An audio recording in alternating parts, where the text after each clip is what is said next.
নমস্কার, আপনারা দেখছেন আরোহী নিউজ বাংলা। আপনাদের সঙ্গে রয়েছে আমি সিঞ্জিনী। আপনারা জানেন কি, বাংলাদেশ যদি ভারতের শিলিগুড়ি করিডর দখল করে নেয়, তাহলে ভারতের উত্তর পূর্বাঞ্চলের যে 7টা রাজ্য রয়েছে, যা 7 সিস্টার্স বলে পরিচিত, সেই 7টা রাজ্যের সঙ্গে ভারতের জলপথে বাণিজ্যিক যোগাযোগের আর কোনো উপায় থাকবে না। আর বাংলাদেশে উদ্ভূত যে বিক্ষুব্ধ পরিস্থিতি, তার জন্য কিন্তু এখন প্রয়োজন বিকল্প বাণিজ্য পথ। কিন্তু এই বিকল্প বাণিজ্য পথ তৈরির যে প্রকল্প, সেটা কিন্তু আটকে রয়েছে। কি সেই বাধা, আর সেই বিকল্প পথই বা কোনটা? আজকের এই বিশেষ প্রতিবেদনে সেটাই জানাবো। শিলিগুড়ি করিডর বা চিকেন নেক মাত্র 20 কিলোমিটারের একটা ছোট্ট জায়গা, কিন্তু রাজনৈতিকভাবে অত্যন্ত সংবেদনশীল। এই পথ ব্যবহার করে বাংলাদেশের ওপর দিয়ে বাণিজ্য চলে উত্তর পূর্বের 7টা রাজ্যের সঙ্গে। কিন্তু বাংলাদেশকে বাইপাস করার একটা বিকল্প পথ রয়েছে। বাংলাদেশ নয়, মায়ানমারকে ব্যবহার করে জলপথে বাণিজ্য পথ। এই বিকল্প পথ তৈরির প্রচেষ্টা প্রথম শুরু করেছিলেন ইন্দিরা গান্ধী, কিন্তু তা বাস্তবায়িত করা আজও সম্ভব হয়নি। বহু বছর পড়ে থাকার পর আজ এই বিকল্প পথ অত্যন্ত গুরুত্বপূর্ণ হয়ে উঠেছে। কেন? কারণ বাংলাদেশে উদ্ভূত বিক্ষুব্ধ পরিস্থিতির মধ্যে যখন বারবার ওপার বাংলা থেকে হুমকি আসছে চিকেন নেক দখল করে নেওয়ার কথা, সেই সময় এই 7 সিস্টারকে রক্ষা করা কিন্তু আরো বেশি করে প্রয়োজনীয় হয়ে উঠছে। কিন্তু কেন আজও আটকে রয়েছে এই বিকল্প পথ তৈরির কাজ? কি সেই বাধা, আর সেই বিকল্প পথই বা কোনটা?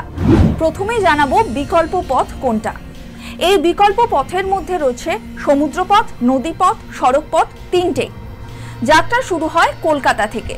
কলকাতা থেকে সমুদ্র পথে মায়ানমারের রাখাইন প্রদেশের সিটওয়ে বন্দর, যার দৈর্ঘ্য প্রায় 539 কিলোমিটার। তারপর কালাদান নদীপথে পালেটওয়া বন্দর, যার দৈর্ঘ্য প্রায় 150 কিলোমিটার। আর এরপর সড়ক পথে মিজোরামের জরিমপুই। এই হলো বাংলাদেশকে বাদ দিয়ে উত্তর পূর্বাঞ্চলের 7টি রাজ্যকে সংযোগের বিকল্প পথ। এই বিকল্প পথ চালু হলে এটা সত্যিই ভারতের উত্তর পূর্বাঞ্চলের 7 বোন বা 7 সিস্টার্স রাজ্যের সঙ্গে ভারতের মূল ভূখণ্ডের যোগাযোগের একটা লাইফলাইন হতে পারে। এই প্রজেক্টের নাম Kaladan multimodal transport transit project বা KMTTP। এই বিকল্প পথ তৈরি করে ভারত সরকারের প্রায় 500 মিলিয়ন মার্কিন ডলার খরচ হয়ে গেছে, কিন্তু তাও ভারতের পক্ষে এই KMTTP কার্যকর করা এখনো সম্ভব হচ্ছে না। তা এখনো নানানবিধ সমস্যার সম্মুখীন হয়ে রয়েছে। কি সেই সমস্যা জানাবো। এই বিষয়ে আমরা কথা বলেছিলাম প্রাক্তন BBC north east India bureau chief Subir ভৌমিকের সঙ্গে। কি বলেছেন তিনি, শুনুন।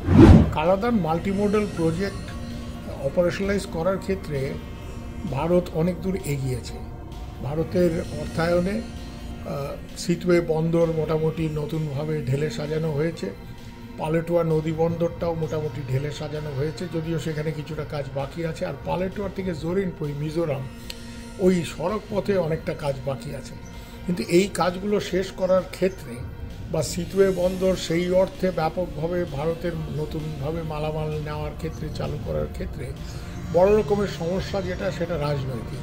তার কারণ হচ্ছে মায়ানমারের যে গৃহযুদ্ধ চলছে, তাতে করে রাখাইন প্রদেশ এবং চীন প্রদেশ, যেই দুটো প্রদেশের মধ্যে দিয়ে এই কালাদান প্রজেক্টের পথ, এই জায়গাগুলি বিভিন্ন গেরিলা গোষ্ঠীর নিয়ন্ত্রণে চলে গেছে। মায়ানমার সেনাবাহিনীর দখলে সিটওয়ে বন্দরটা রয়েছে, কিন্তু রাখাইন প্রদেশের 17টার মধ্যে 14টা শহরই এখন আরাকান আর্মির দখলে। পালেটোয়াও তাই, আরাকান আর্মির দখলে। আর পালেটোয়ার পরে চীন প্রদেশ, ওই অঞ্চলে বেশিরভাগ নগরী এখন চীন গেরিলা গোষ্ঠীদের হাতে চলে গেছে। তো এই জায়গায় ভারত যদি এখন এই কালাদানের পথ প্রশস্ত করতে চায় এবং সেখানে ব্যবহার করতে চায় উত্তর পূর্ব ভারতে একটা বৈকল্পিক পথ হিসেবে, বিকল্প হিসেবে, তাহলে এটা সহজ এই কারণে হবে না যে ভারতকে এখানে ডিল করতে হবে মায়ানমারের জুন্টা সরকারের সাথেও, আবার এই বিভিন্ন গেরিলা গোষ্ঠীর সাথে। যেটা শুনতে সহজ হয়তো মনে হচ্ছে, কিন্তু সেটা আসলে সহজ না। কারণ ভারত মায়ানমারের সেনা সরকারের সাথে যোগাযোগ করে সিটওয়ে বন্দর ব্যবহার করার পথ প্রশস্ত করলে আরাকান আর্মি সেটা কি চোখে দেখবে এটা বলা মুশকিল। আরাকান আর্মি এমনিতে এই প্রকল্পকে সমর্থন জানিয়েছে। আরাকান আর্মি ইতিমধ্যেই বলেছে যে যেসব প্রকল্প, বিশেষ করে এই কালাদানের মতো প্রকল্প যেটা স্থানীয় অর্থনীতির জন্য ভালো, সেটা তারা সমর্থন করবে। কিন্তু মায়ানমার আর্মির সাথে ভারত যোগাযোগ করে এটা কার্যকর করতে গেলে আরাকান আর্মি সেটা সেই ব্যাপারে সহমত হবে কি না এটা বলা খুব মুশকিল। সেই ব্যাপারে আরাকান আর্মি এখনও কিছু বলেনি।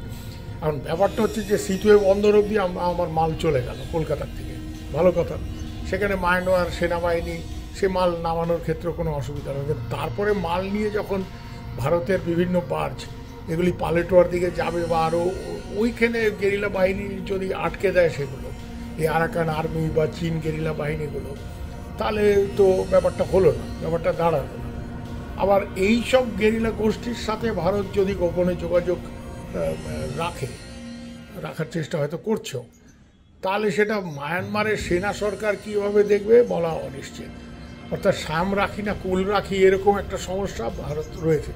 তাই ভারতের নৌ পরিবহন মন্ত্রী সর্বানন্দ সোনোয়াল সম্প্রতি বলেছেন যে 1-1.5 বছরের মধ্যে এই কালাদান মাল্টিমডাল প্রজেক্ট অপারেশনালাইজ করা সম্ভব হবে। উনি হয়তো ভাবছেন যে 1-1.5 বছরের মধ্যে, বা সেটা হয়তো ভারত সরকারের মূল্যায়ন যে মায়ানমারের পরিস্থিতি একটা অনেকটা স্থিতিশীল হয়ে উঠবে, সেটা নাও হতে পারে। তার কারণ মায়ানমারের এই গৃহযুদ্ধ শেষ করার জন্য কোনো সেরকম ব্যাপক আন্তর্জাতিক উদ্যোগ আমরা দেখছি না। যেরকম একটা উদ্যোগ দেখা যাচ্ছে মধ্যপ্রাচ্যে ইসরায়েল হামাসের গণ্ডগোল বন্ধ করার জন্য বা রাশিয়া ইউক্রেনের যুদ্ধ বন্ধ করার জন্য। সেক্ষেত্রে এইখানে সমাধানটা হবে কি করে? সমাধান যদি না হয়, গৃহযুদ্ধ যদি এভাবে চলতেই থাকে, কেউই খুব একটা এগোচ্ছে না, কিন্তু যে যার জায়গা দখল করে রেখেছে, তাহলে ভারতের পক্ষে এই প্রজেক্ট অপারেশনালাইজ করা খুব সহজ হবে না। এবং এটা বলতেই হয় যে এখন এই প্রজেক্টটা অপারেশনালাইজ করার দরকার ছিল। কারণ ভারতের যে আরেকটা বিকল্প পথ শিলিগুড়ি করিডোর বাদ দিয়ে বাংলাদেশের মধ্যে দিয়ে, সেটা ভারতকে কার্যকর করতে গেলে এখন বাংলাদেশে যে নতুন সরকার এসছে, যারা ভারত বন্ধু মোটেই নয়, শেখ হাসিনা যাওয়ার পরে যে ইউনূস সরকার এসছে, তারা ইতিমধ্যেই সেই সব সরকারের মধ্যে কিছু কিছু লোকজন যারা আছে তারা বলতে শুরু করেছে যে শেখ হাসিনার আমলে যেসব চুক্তি ভারতের সাথে হয়েছে, বিশেষ করে এই ট্রানজিট দেওয়ার ক্ষেত্রে, সেগুলি আবার রিভিউ করতে হবে। তো এখন এই মায়ানমারের ভেতর দিয়ে এই বিকল্প পথ আমাদের দরকার, কিন্তু এটা কার্যকর করা খুব সহজ হবে না। প্রধানত মায়ানমারে যে উদ্ভূত পরিস্থিতি, গৃহযুদ্ধ সেখানে চলছে, তার ফলে। তাই আমরা 1-1.5 বছরের মধ্যে এটা চালু করে দেব বলা সহজ, কিন্তু সবটাই নির্ভর করছে মায়ানমারের পরিস্থিতির ওপর, যার উপর ভারতেরও কোনো নিয়ন্ত্রণ নেই, কারোরই কোনো সেই অর্থে নিয়ন্ত্রণ নেই। এই গোটা বিষয়ে আপনার মতামত কি? কমেন্ট করে জানান আমাদের। আপনার স্বাধীন মতামতের জন্য অপেক্ষা করব আমরা।